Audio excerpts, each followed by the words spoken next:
So this is our answers. Make sure that you do your corrections. So the first one, we know it's 120%. This is if you have the home learning beginning with Dean buys a television. So 120% he had to pay, okay, which is 600. So we need to find 100%, which is the original. If you don't have a calculator, it's probably non-calculator exam. You can divide by 12, and then you get 10%. Okay, and then you can times by 10 to give you 100%.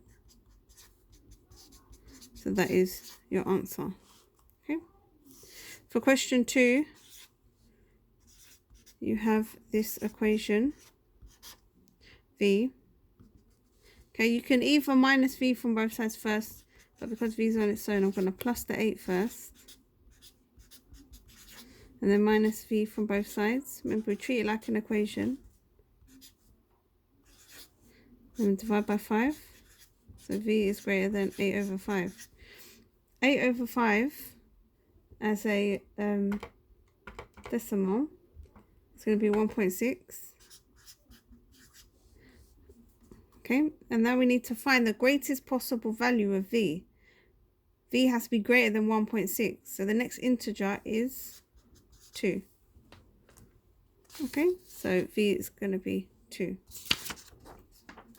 For question 3 was the simultaneous equations.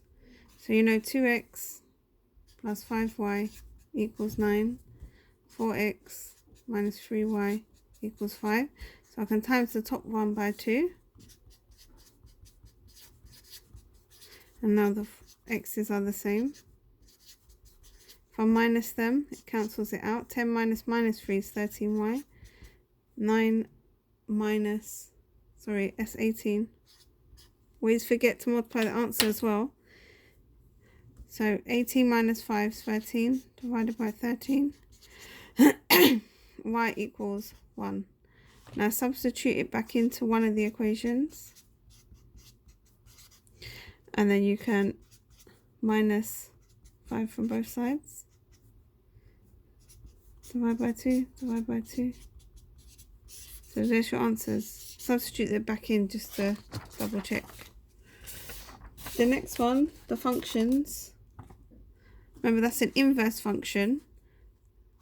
So the fx, we change the fx to y, so we can make it easy to rearrange so x is the subject. So minus 9 on both sides. And divide by 5. Okay, so this is our function, but we don't want it in terms of y because it's an f function. So always remember to change y back into x. Now the next part is telling us that this, the original function, is equal to its inverse function. So let's solve that. So instead of dividing by 5, we're going to times by 5 to cancel it.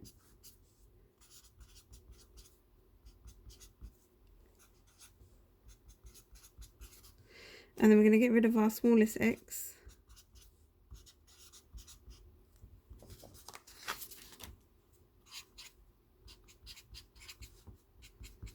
And then minus 45 from both sides.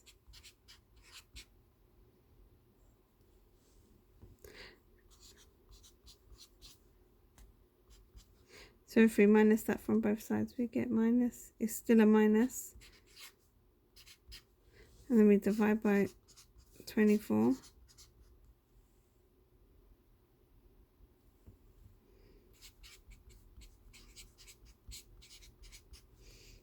Okay, and then we can simplify it to 0.25.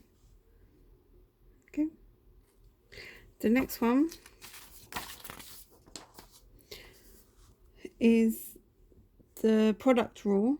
So she's picking a boy, so there's 16 boys times, because product rule. Girls, there's 13 girls times another boy, but you've already picked a boy, so you've got 15 boys left.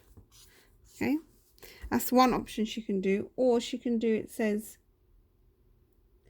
or girl times a boy times another girl. Okay, and if we add those two options together, you get this. Okay, that's question 5. For the last question, hopefully we can do this very well by now. We're factorizing, and well, we're solving by factorizing. So we need to multiply 3 times 5 is 15. Two numbers that multiply to give you 15, and they add to give you minus 14 or minus 15 as well. So 15 and 1, but which one has to be negative? It's going to be the 15. Minus 15 add 1 gives you the minus 14. When you put it back into the equation, make sure you go to the original equation, and I'm going to do this, and then split them. So we've got x in common, 3x plus 1. Here we have minus 5 in common, 3x. Minus 5 times must be plus 1, gives you minus 5. The brackets are the same. And then left over. So I factorize it, now I need to solve it. So that bracket has to equal 0. Okay, so 3x minus 1. So x equals to minus a third. And this one, x equals to 5.